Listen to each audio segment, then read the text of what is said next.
video tutorial is going to give you some basic troubleshooting tips that you as a family can use on your Chromebook if you should need it, and also how to access Chromebook Repair.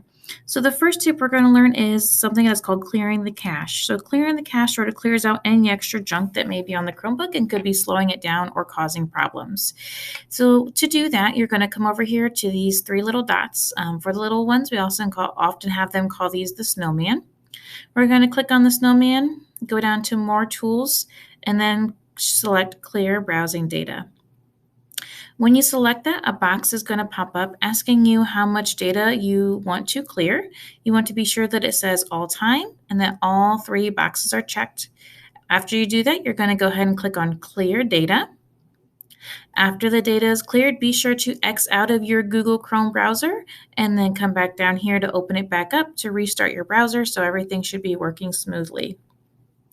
The next trick that we want to show you is the signing out or shutting down. So there is a power button on your Chromebook that you can hit to shut down your Chromebook, or you can also come down here to your clock area and you can sign out of your Chromebook or try powering down here as well, and powering back on and then signing back in and seeing if that resolves the issue.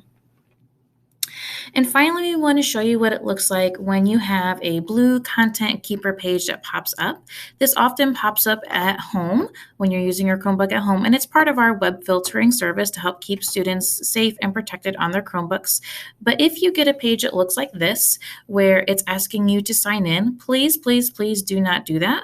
All you'll need to do is simply open up a new tab by clicking on that plus button and opening up a new tab at the top, and then either typing in your web address or coming down to your shelf and clicking on the icon that shows where you need to go. That way you'll be good and on your way. All right, the final thing we want to show you is how you can access Chromebook Repair. So on the DeKalb Central Net website, there is a tab for students and parents.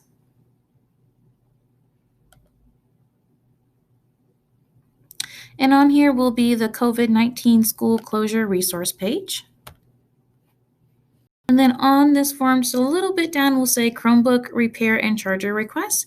This Google form will walk you through the process of communicating your technology need. It'll also give you directions on where to drop it off and what times you can drop it off.